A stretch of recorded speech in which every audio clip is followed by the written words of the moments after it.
key thing people miss is raising funding at the beginning is more similar to dating, making yourself the most attractive person and company you can. And that starts with Joe Seddon, an Oxford graduate, Forbes 30 under 30, renowned as a technology entrepreneur, aims to transform UK's higher education.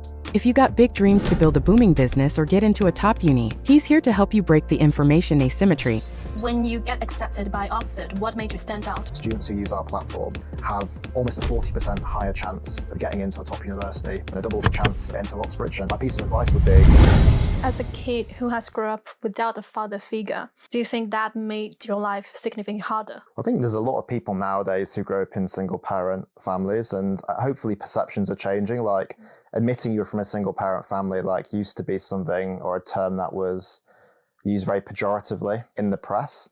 So I wasn't the only one. There was other people like me, but I think again, it's how you kind of conceptualize it, because you can see yourself as disadvantaged and not having two stable parents, not having maybe as much financial stability because you've got only one parent you can rely on, and not having two people who can be there to take you to extracurriculars or look after you or spend time with you. Mm-hmm. But the flip side as well, going back to the resilience point, which is if you are somebody in that environment, you're probably expected more when you're younger to take on responsibility. And even though that can be difficult at the time, it does make you mature quicker than other people, because as a kind of 10 and 11-year-old, I was exposed to worries and anxieties that other people probably didn't have to think about. A lot of children in the UK never have to worry about, is the mortgage going to be paid on time, or do we have enough money to do this, that, or the other. But if you're in a single parent family where you're just relying on one parent and your other parent is a bit more unstable, then that is a constant thought process. And even though that's not very nice at the time, I do think that's something that built a lot of resilience for me later in life. And when you get accepted by Oxford, what made you stand out? I can't speak for why they accepted me, but when I applied, I was a kind of nervous 17-year-old, and I was someone who was always academic, and I did well at school, but I didn't necessarily see myself as an Oxford student because I wasn't very polished. I didn't have the kind of perfect accent. I didn't necessarily have all of the kind of cultural knowledge to come across as a sophisticated applicant. So when I came down to my interviews, I definitely felt a little bit like a fish out of water. I felt a bit of imposter syndrome. And I suppose the thing that maybe made me stand out is I just tried to be myself. I didn't try and be anyone else. I knew I was different. I knew I went to a state school. I knew I was from West Yorkshire. I knew I was from a single parent family. And I tried to lean into that rather than trying to kind of cover it up. Mm-hmm. And I think just being kind of authentic about my roots and trying to answer questions directly and kind of show my way of thinking, hopefully convinced the people who interviewed me that I had potential, even if I wasn't the finished product. And that's an advice I would give to anyone. Never try and be anyone other than yourself, because I think human beings have a kind of sixth sense for authenticity. People can tell if people are trying to put on a front. So if you're going through a university application system, never try and come across as too polished. Take advantage of the kind of uniqueness of your background. If you are somebody who's overcome massive odds and you didn't get given an advantage on a plate, you should tell people about that, because it makes you interesting and unique. So you shouldn't try and cover it up. And that's what I tried to do when I applied back in 2014 now. Is there any significant events that happened at Oxford that made you feel you want to do something to change it?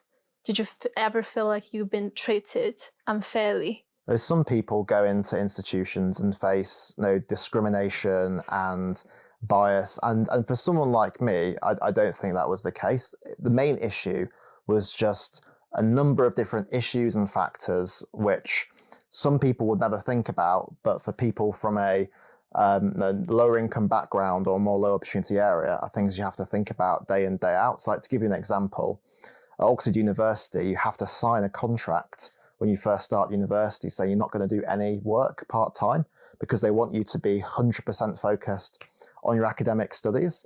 Now, that is completely fine for somebody who has their parental financial support to be able to go to university and just focus on their studies. But if you're somebody from a low income background, the kind of student loan you get from the government doesn't even cover the basic cost of living. So how are you supposed to survive at university if you don't do any work part-time? And that was something I found strange, like straight away. I thought that was a system which had been thought up by people who've never had to live the lives of most people in the UK. And I was only able to survive at university because I was lucky to get some like grants and bursary support due to my background. And I also tutored students online part-time as well on the side, and didn't tell anybody at the university about it. So yeah, being able to kind of financially survive and actually afford university was something that was not necessarily completely straightforward, but was just kind of assumed when you got there. So I wouldn't call that discrimination. I wouldn't call that bias. I would just call that people sometimes in positions of responsibility being a little bit out of touch with the experience of most students studying at the institution. A lot of people, successful people, they have started their business with a trial of failures, with usually their first project is not bearing fruit. But you started once and you succeeded. Do you think it's out of luck or it's a result of hard working? Well, the first like big thing I did publicly like has taken off. Yes, you're right. But what people don't see is like all the small things that you kind of try beforehand that like don't work out. So like, for instance, when I was growing up, I was obsessed with technology. I was obsessed with websites, and I used to love building websites for people. And like, I built like a number of like internet projects that just never really took off. And like, those are only small things. I was doing them when I was 13 or 14. How much did you charge? Not very much, to be honest. Like literally talking like 20, 30 pounds, like tiny amounts of money. But to me as a kind of 13-year-old in Yorkshire, that was a big payday, getting paid 20, 30 pounds to build someone a website. But I did all sorts of different web projects, and most of them didn't really take off. Like I used to, because I was obsessed with football, I really liked this game called Football Manager. And I used to build like different platforms and software which got people to engage with the game. And like some of those worked and some of them didn't. So I kind of had experience doing entrepreneurial things. So I did have some failures before I first started my big thing. But I think you're right. I probably did get lucky that my first kind of big thing that I fully threw myself into did end up taking off. But I think the reason for that luck is because I tackled a problem which I'd personally experienced myself. And I really deeply understood the problem. And I also understood what the solution could be. I think one of the main reasons people fail is because they don't understand the problem they're tackling in a deep enough way. But I had that intuitively because of the journey I've been on. So my piece of advice would be, if you start a business connected to a personal problem you faced, your chance of failure is dramatically lower, because you understand the problem more deeply and you're more motivated to solve it as well, because that is going to be a real passion project for you, not just a business. You didn't even consider to start maybe 1 or 2 years in corporate world and start your business later? Well, that's what a lot of people told me to do. They tried to kind of find a middle ground and say, look, you can keep doing this entrepreneurship stuff, but why don't you get a proper job first, learn some skills, get financial stability. But my opinion was that at the age of 21 where I started, I thought that was the very best time to start a business because I had lots of energy. I was straight out of university. I was still young. So I also knew what it was like to go on that journey from school to university into a career. I lived it myself very recently. So I had a lot of recent insights. And also I thought this is a time in my life where I've got no responsibilities. Now I don't have children. My mum isn't really really yet, so I've got to look after her. This is the one time I've got very limited responsibilities, and that might not be the case in 10 years time. You never know what's going to happen. So I thought, I'm going to take this jump now. I'm not going to listen to people who say put this off for 3 or 4 years, and I never looked back really. And then now that looks like a really good decision, but at the time people thought I was nuts, to be honest, and even I was doubting it at some points. Now, after the first couple of months where things weren't kind of growing as quickly as I wanted, and I realized actually it takes time for stuff to fall into place, I was questioning that decision myself. So yeah, looks like a good decision now, but at the time it didn't feel that way. And you did not have a plan B? Well, my plan B would have been probably to try and find a way back into a stable corporate career, but I didn't have a super clear plan B, no. I just took the leap. Let's move back to the business side of things. Can you explain to me the revenue model of Zero Gravity? Because I know this platform is founded mainly to those low-income background students. So how is it even profitable? Yeah, it's a really good question, because I think especially for a business like Zero Gravity, the revenue model probably isn't like very intuitive. Like if you're selling oranges in a supermarket, it's very obvious what your revenue model is. But for a lot of tech platforms, it's not always clear. I think the first thing to say is when I first started Zero Gravity, I had some ideas on revenue models, but that wasn't my primary concern. I think for a lot of startups, it sounds a bit weird, but the first thing you should do is actually build a product that people really, really want to use before you think too deeply about how to monetize it. Because if you build something which people find valuable and has a positive impact on their life, you will be able to find a way to monetize that. So I think focus more on what you build and building something of value than getting into the depth of revenue models straight away. But now that we're a bit bigger, the main source of revenue for us is from employers. So the students on the platform, Zero Gravity members, we don't charge them anything. The platform's completely free. And the reason for that is we're supporting students who can't afford to pay. And we don't want to erect any financial barrier to them to use our platform. That would be against our mission. So for the students, it's completely free. But we work with institutions, primarily employers, who have an interest in trying to improve social mobility. And the reason employers care about this is not just because social mobility is a social issue that people care about, but also because a lot of employers have data showing that there's a link between hiring talented people from low-income backgrounds and productivity. So one of our first clients was KPMG, the massive professional services firm in the UK and worldwide. And they did a massive workforce study in the UK where 16,500 of their employees they did this study on. And they found that even though there was big barriers to people from low-income backgrounds getting into the company and progressing in their early career, their most top performing partners who had the fastest career growth were from low-income backgrounds. So they had like a real data-backed drive to try and hire more of those people into the firm, not just because it's a good thing to do, but because it's good for their business. So we work with lots of companies, whether it's HSBC and Morgan Stanley in banking, or Snapchat in technology, or Octopus Energy in the energy sector, Jaguar Land Rover, even some like more weird ones like Christie's, for instance, the luxury art firm. Like you wouldn't necessarily know, but that's a company you can go and work for. But we work with all sorts of companies who want to hire more people from low opportunity backgrounds because they know it's the future of their business. It's not just a nice thing to do. Is there a direct connection between the founder and the student? We provide a number of ways for companies to engage with students. So like we don't see ourselves as a recruitment platform. Like we see ourselves as a platform that makes it possible for great companies in the UK to spot the very best talent and actually unlock the potential of that talent. And sometimes that might mean going to work for that company and recruiting them, but sometimes it might mean that person goes off and does something else. That can also be a good outcome. So we provide a way for companies to put mentors on the platform, the people who currently work for that company, finding a way to connect them with talented young people. We work with their recruitment teams to create content about what's it like to work at an investment bank, what some of the key skills you need, what's going on in the market.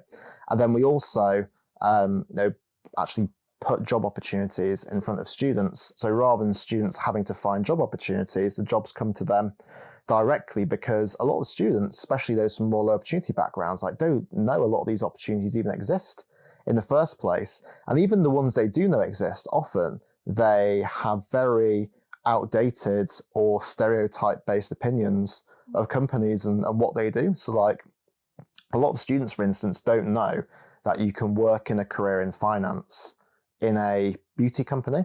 Beauty companies, for instance, employ loads of people who are involved in the financial function, but people will assume that to work in a beauty company, you have to be somebody who works in a shop, or is someone there kind of sourcing like new clothing or working with suppliers. So a lot of students don't often know like what a lot of companies do and the opportunities within them. And even some of the, to like take the inverse of that, like some of the banks that we work with, for instance, a lot of their hiring is, you know, software engineers, people working in data, not people working on like a trading floor or working mergers acquisitions. And a lot of students probably don't know that. They probably don't know that you can be a software engineer in a bank, or you can be somebody who works with data, or you can be, or you can work in marketing at a bank. And a lot of people don't know those opportunities exist. So we're trying to find a way, not just to enable employers to spot top talent, but to give talented students a better view about what future's best for them. Was it how you feel back when you were in your internship? Yes, like I quite liked working in a law firm, but the thing I couldn't get in that job was the kind of creativity and an entrepreneurship, like certainly not at the kind of more lower levels of a law firm.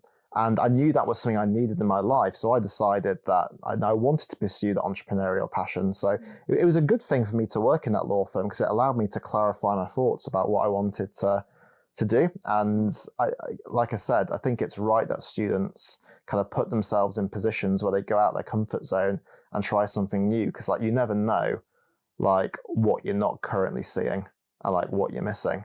So yeah, we try and get students to do a whole host of weird and wacky experiences that their parents or friends and family wouldn't necessarily think was the right career for them. What mistakes you have made? If I think back to the start of my journey, for instance, I had absolutely no idea that you could raise investment to grow a company. I knew from an economics point of view that big businesses would raise investment, but I didn't realize that as a sort of small business, a small startup, that it was realistic or possible that you could raise funding. And for the first year, essentially, building Zero Gravity, it was completely bootstrapped. I was a one-man band, do it in my bedroom. I kind of assumed that in order to grow, I can only do that by generating revenue. And it was only when I actually came down to London and suddenly met lots of people who'd been in startups before that I realized that there's lots of people out there who are willing to back crazy new ideas, even if they're very early stage, even if they don't have much substance yet, and invest in new entrepreneurs. And that was a big learning for me. And Zero Gravity really started taking off when I was able to raise that first batch of investment, that first £425,000. I think that was the key lift-off moment. And had I not raised any investment, because I hadn't known how the system worked, I think things would have grown far slower than they did. Is that money from one institution, or it's a compound amount from various? It was from around 10 people, so no institutions, all from individuals. And I met those people in very random ways, which is I didn't have a big network of people around me who invested in businesses or had been entrepreneurs themselves. But because some of the work I'd done had been featured in the UK press, I had some of these people get in touch with me. I just met them in London, and then one thing led to another. One person introduced me to someone else, and I just found a way to kind of build a network of people who believed in me, believed in the mission behind Zero Gravity. And the beauty of it as well was a lot of those people had come from low income backgrounds themselves, people who'd been on similar journeys, but 30, 40 years ago, they got to the top of the industry and now they wanted to invest in something to level the playing field for the next generation. So I was very lucky to find a group of mission-driven investors, but had I not known that you could do that, I think things would have been very different for me. Zero Gravity definitely would have grown much, much slower. What work you've done to attract them at the first place? It's a really interesting question because there's lots of guidance out there online about how to raise funding. But I think the key thing a lot of people miss is raising funding at the beginning of your startup journey is, I think, more similar to dating than it is similar to corporate finance. It's not about having the best PowerPoint presentation in the world or the best financial model. It's actually about making yourself the kind of most attractive person and company you can. And that starts with brand. So I think if you're trying to raise funding as a very early stage entrepreneur, it's really, really key that you think about the brand of your company. Like, how do you create a mission that is interesting for people, that's not dull, that excites people, that emotionally connects with them? And how do you kind of visually bring that brand to life, through like showing some of the visual impact that your company is creating? And for Zero Gravity, that was quite easy because our mission is something that lots of people care about. And they're breaking that link between background and opportunity, unlocking the talent of people from low opportunity areas. And we were able to bring the mission to life visually by having hundreds of case studies of students from small towns in the UK, really difficult backgrounds, who'd used the platform to break into universities that would have been completely out of reach for them. And being able to kind of show some of the investors these stories and actually have those people meet the students as well was the best way to actually engage people, and almost the best due diligence. Like, a lot of those early investors, they didn't want to look at a financial model. They didn't want to get behind the financials of the business. They wanted to see the real impact and emotionally connect with it. And from a founder point of view as well, I think it's really important that you build your personal brand at the same time that you're building your business brand, because the blunt truth is, in the early days when your business is very small, you are the brand. Like, most people will associate the founder as the key kind of mouthpiece and champion for the company. So I think being more open about my background, my journey, kind of trying to emotionally connect with people and give them a sense of why I was doing this, and telling that story to the world, like not just on social media, but in the press, was also something that enabled me to attract interest and get myself in rooms that otherwise I wouldn't have had access to. So think of it like dating, more about thinking about it as corporate finance. Don't spend hours in spreadsheets. Spend hours thinking about how do you make your business and your personal brand more attractive and more emotionally visceral to people who might be interested in it. How do you deal with that temptation? Especially, I think, financial temptation. So when you firstly got your first financing of 425 grand, that's such a substantial amount for such a young person, isn't it? So when you had that money, how did you feel about it? Yeah, I remember when that investment first dropped into Zero Gravity bank account, I was mind blown, because I'd never seen that amount of money in a bank account before. Like, maybe the most I'd seen was a couple of £1,000s when my student loan dropped when I was at university. But seeing those amounts of money was crazy. And some of the investment we've raised since, I think we've raised just over £6 million now since I started the business. So huge numbers. I think that the things that kind of stopped me kind of doing anything extravagant or stupid was, one, my upbringing and roots. I grew up in Yorkshire, and people from Yorkshire are kind of known for being quite frugal and sensible around money. So just very instinctively, I wasn't like an extravagant or ostentatious person. And then I think the other thing as well is, I was very conscious that it was other people's money.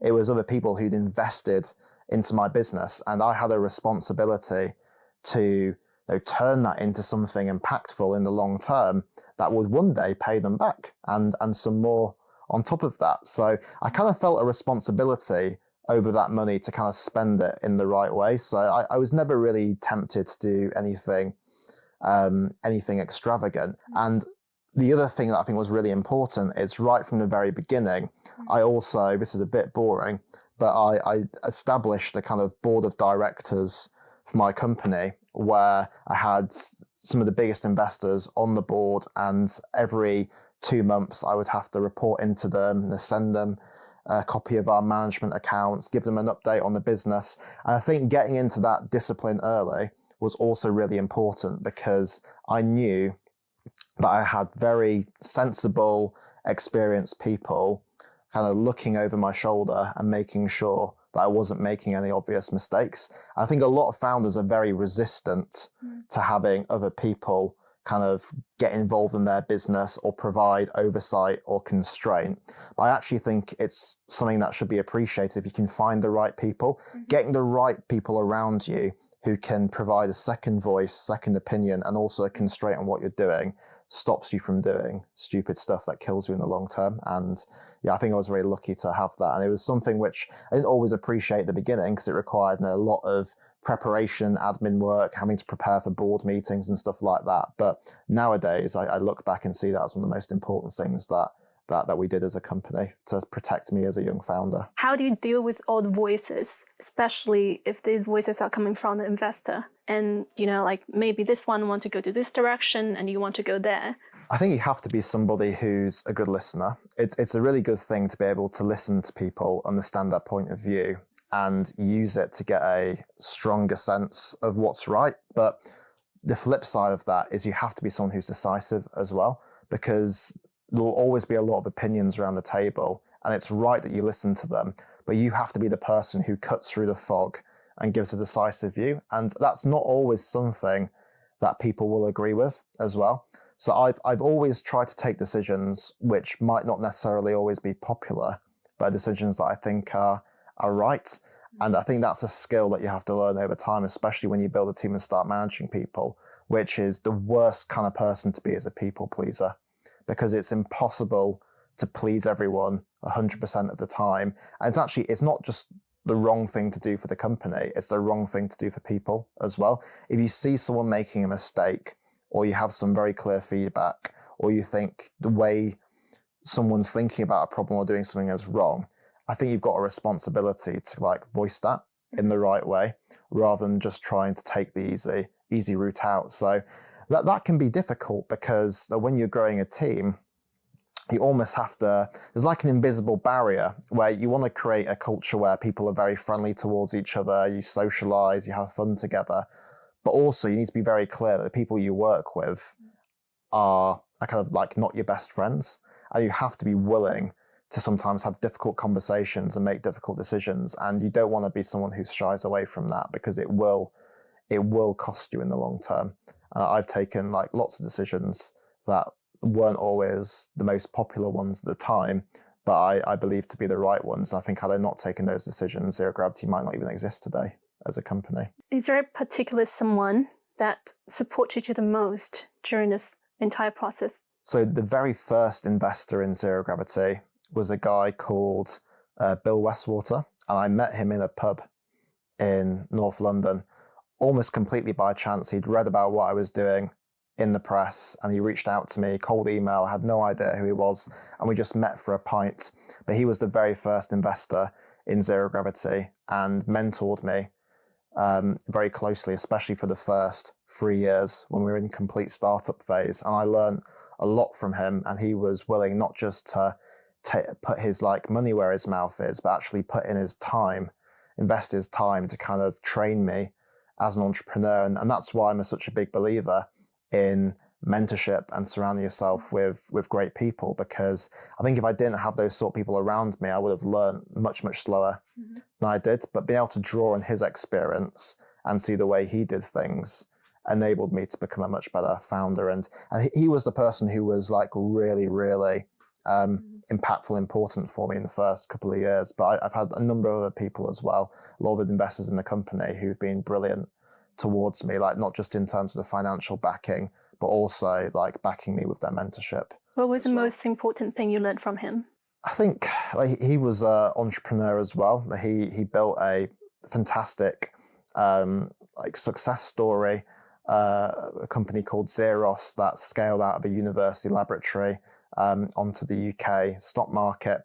And one of the key things he taught me was just the power of kind of naive optimism, which is you're going to have a lot of doubters when you start a company, a lot of people telling you can't do things. But if you've got a really clear vision and you've got that 5-year strategy of how you're going to get there, and you're able to break that down into stepping stones, then it is possible to defy the odds over time. And I think being able to work with somebody who'd done that very same thing, been on that journey of taking something from kind of a very, very small company based out of a laboratory onto the UK stock market, made me believe it was possible. And from working together every day, over time, I grew in confidence that the small things that we were doing every day were adding up to create a long-term journey where Zero Gravity could be a company that defied the odds as well. Never give up. Yeah, never give up. The main reason most businesses fail in the first year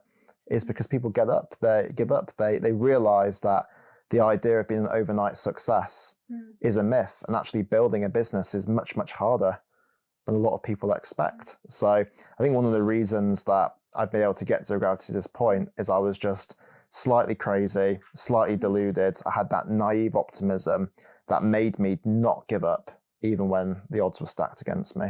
When was a pivotal moment that this business has grown exponentially?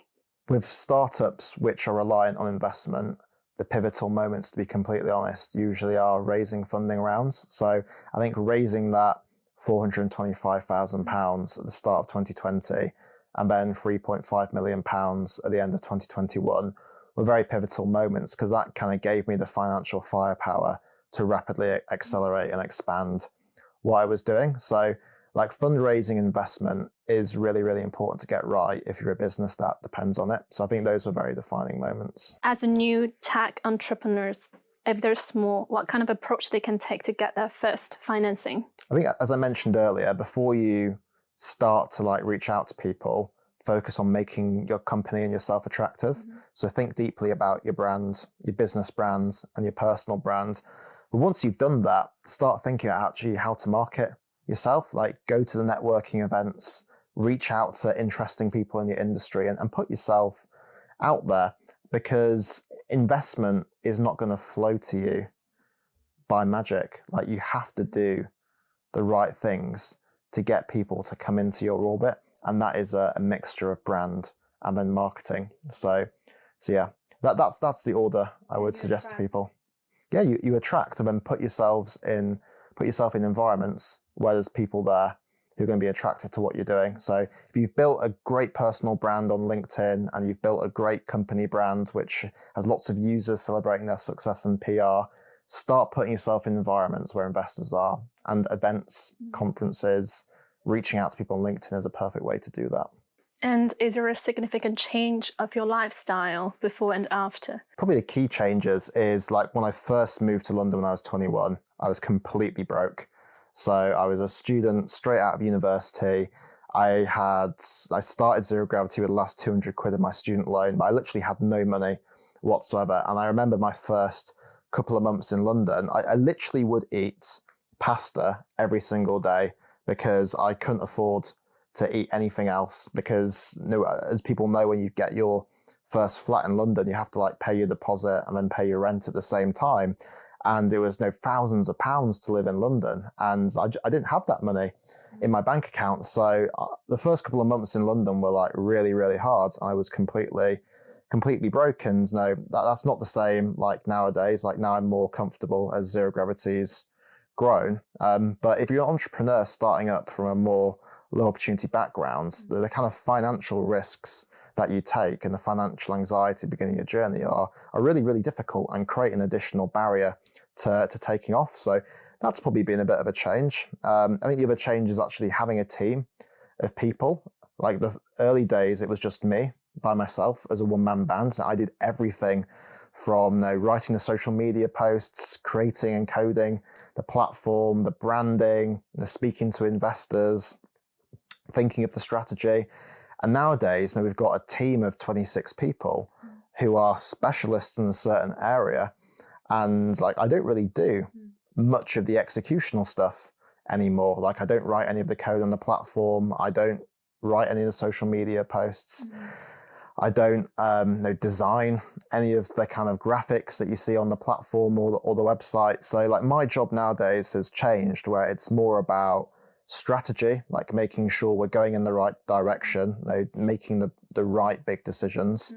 It's about hiring people, making sure we've got the very best team around us.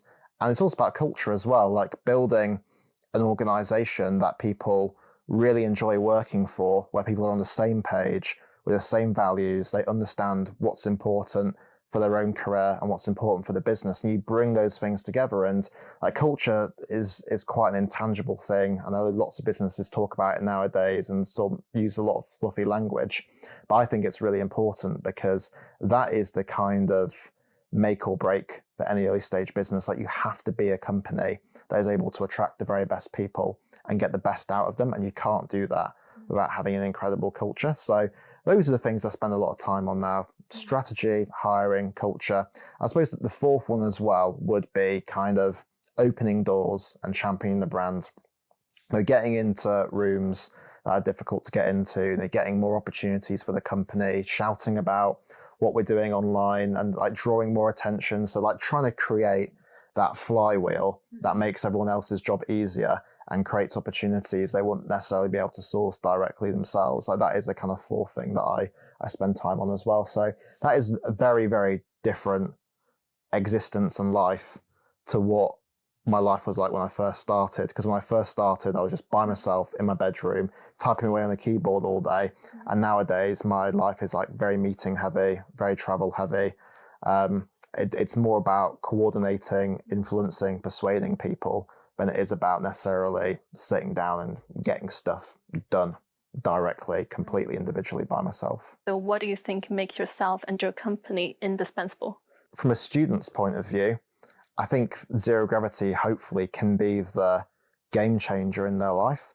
Like we know from our data that students who use our platform have almost a 40% higher chance of getting into a top university than a similar student with similar grades, a similar background.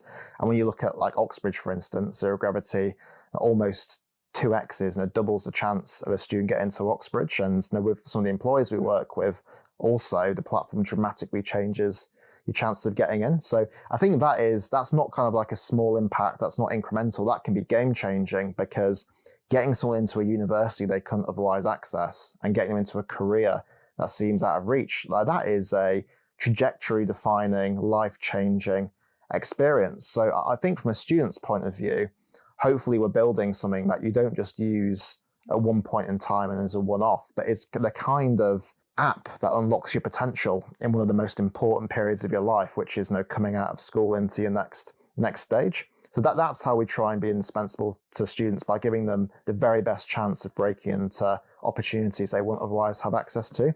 I think for the partners we work with, like employees and universities, the reason we're indispensable is because every organization nowadays is in a space race for talent. The economy is not growing as fast as it used to. Companies have to try and differentiate themselves and get competitive advantage. They can't just be a kind of boat floating up in a rising tide. And having the best people is what enables businesses to succeed in the long term. And I passionately believe that the talent on our platform is some of the very best talent in the UK. It might be raw, it might not be as polished as other talent, but I think some of the students we have are absolutely incredible, and finding ways for universities and businesses to get access to those people, as I mentioned earlier, is not just a nice thing to do. I think that's game changing for them as well. So I think that is what makes zero gravity indispensable to both students and employers and universities. It's providing people with access to opportunity they wouldn't have otherwise, and giving businesses and universities access to the very best talent this country has to offer that they might otherwise miss. I believe you have received a lot of thank you letters. Thank you, Joe. You have changed my life. Yeah, that is, it is quite surreal to get some of those letters in the post. I received one last week, actually, and just seeing how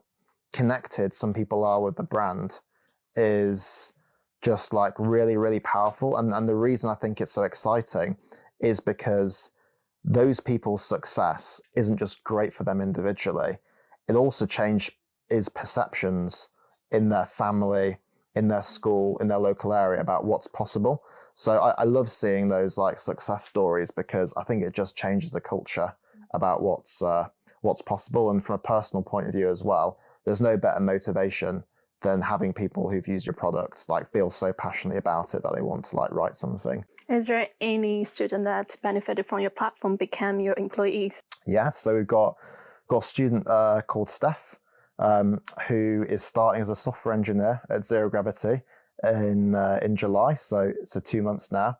And she originally was from a low opportunity background, and she got an offer to study computer science at Cambridge, where she's been for the past 3 years. And then she did an internship with us last year, because we recruit all our interns for our own platform. They're all Zero Gravity members, and we were super, super impressed with her, and we decided to make her a job offer. So it's really nice now to be able to recruit people who've been on our platform, some of them from the age of 16, into our business. And in many ways, we've got an unfair advantage because we know so much about these people. We've got so much data on them over 5 years about their performance, their background, what they're interested in, which we can use to kind of pick out the people who we think will be really, really high performers for our business. So this is something we're going to continue going. Maybe one day our entire organization can be staffed by zero gravity members. Let's talk in the grand conception. So do you think that the educational system in the UK is designed to serve only the children of the elite family, similar to the US Ivy League? I think to a large degree it is, because education used to be an exclusive opportunity. It's only in the kind of late 19th century that education in the UK started to be democratized, so people from all families consistently went to school. But the model which it was designed on was the model which was used to educate the kind of elites. So even though education nowadays, everyone in the UK goes to secondary school, that doesn't mean that the system itself is designed to work for those people. And I think when you look at the outcomes of the system, the fact that if you're from a rich background, you're 6 times more likely to go to a top university in the UK than someone from a low-income background, you can see very, very clearly that the system isn't working for a lot of people. So I think this is where we've kind of gone wrong in the West. I think we have to be more ambitious and rethink how these systems work, because if we don't, I think the West is going to lose the global race to be the kind of the culture or civilization that defines the kind of future. And I think in the UK and the US, we've just kind of blithely assumed that our values, our way of life, our way of doing things is the best way and the only way. But with increasing challenges from other countries with different ways of doing things, I think there's a big question mark on that. I know we were speaking before the podcast about your upbringing, but I know in China, they take this issue far more seriously than the UK. In China, for instance, used to have a massive private tutoring industry, hundreds of billions of pounds that industry was worth. And the Chinese government saw that was driving massive inequalities in education. So almost overnight, they banned it. Overnight, they said, we're not going to allow this industry to exist because we're worried about what this is doing to the fabric of society and whether it's going to stop talented people from low-income backgrounds succeeding. And that was a very radical move that you would never, ever expect a policymaker in the UK or US to do, but just shows how important this issue is to other countries. I think the UK and US are going to be in big trouble if they don't sort this out, if they want to remain the kind of big, culturally and economically leading superpowers in the future. And I remember you mentioned somewhere to enable UK social mobility can bring up to the Western European level, can increase the GDP by 39 billion. Where did that come from? So that was a study that was done in the UK. So I think the original study was done by BCG, and they looked at the link between social mobility and productivity. And what they found is if you get social mobility into the UK just to the same level as Western Europe, so I'm not talking about the countries that do this really well, like the Scandinavian countries, I'm just talking about very similar countries in Europe to the UK, you get that £39 billion increase in GDP. And the reason that's important is that's over £1,000 for every single household in the UK. So it's not just people from low opportunity backgrounds who win from having better social mobility. It's actually everyone, because everyone benefits from living in a richer, more dynamic, more prosperous society. So to use one of Zero Gravity's catchphrases, when talent wins, everyone wins. This is not just about creating a more socially just, equal, fair society. It's about creating a more dynamic and prosperous one for everyone. In my opinion, it is hard for a child who comes from a less advantaged background to become successful. The competition starts at birth. For the rich kids, they got more resources. There is an unequal educational resources distribution and subtle influence of their parents' behavior, and the social circles pass on the generations. Do you really think a diploma itself can break that gap? I think the really difficult thing about breaking that link between what background you come from and how much opportunity you've got access to is, like you said, it starts from the day you're born. So like, this isn't something that happens when you're 16 years old or 21. Like, this literally happens right from the day that you're in the cradle at birth. So it's a really tricky issue, but I think there are some things you can do to like radically change people's access to opportunity. And the best one that we know is education. If you give everyone, no matter what part of society they're from, like the best education possible, that is the easiest and quickest way to level the playing field. And when you look across the globe at which countries do a really good job on social mobility, they're breaking that link between background and opportunity, it tends to be the ones that have the best, most advanced education systems.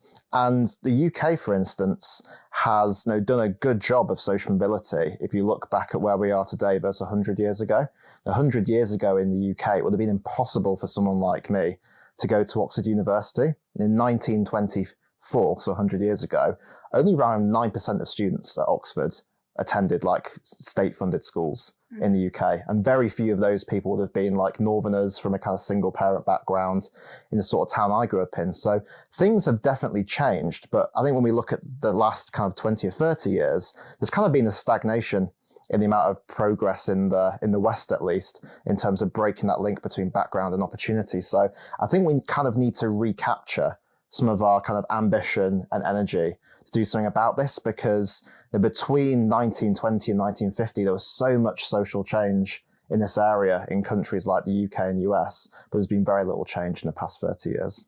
So we're seeing nowadays a lot of entrepreneurs and founders of unicorn companies, they have started business without completing a degree. They dropped out from uni. So do you think the value of a degree is depreciating nowadays? Well, I'm biased because I didn't drop out of university, unlike people like Mark Zuckerberg. I think the value of getting a degree from a top university is still really, really strong. If you go to a Russell Group University in the UK, it boosts your lifetime earnings by around £200,000 compared to the kind of average university in the UK. If you go to Oxbridge, it's an additional £200,000 on top of that. So the top universities are just as kind of worthwhile and useful as institutions as ever before. But I do think university as a whole is kind of declining in value. And the reason for that is just more people are going nowadays. The university used to be a very exclusive opportunity. And therefore, if you went to university, it was seen as a kind of badge of credibility. But now far more people are going. And I think a lot of universities haven't like caught up and actually thought about, now that we've got more people here, how do we actually make the courses as useful and impactful as possible, especially when it comes to getting into a career. So I think it's right that students consider whether university is right for them. But if you do have the potential to go to one of those top universities, I think it's definitely worth going for. Right now, a lot of companies, they prioritize abilities over academic performance. Are you one of those? So when we hire people at Zero Gravity, we look at their performance in the context of where they come from. So like, we want to know people's grades, we want to know what university they went to, but we want to compare that to actually the access to opportunity that they had. So I don't think it's that grades aren't important. I just think they have to be seen in context. And I think that's what a lot of employers are going to move to. I don't think people are going to completely forget academic importance. That's always going to be something that people look at because it's a indicator of competence and hard work and determination. But you've got to see that data in context. You can't just see it out of context on a CV. Thank you. Awesome. Thank you, Joe.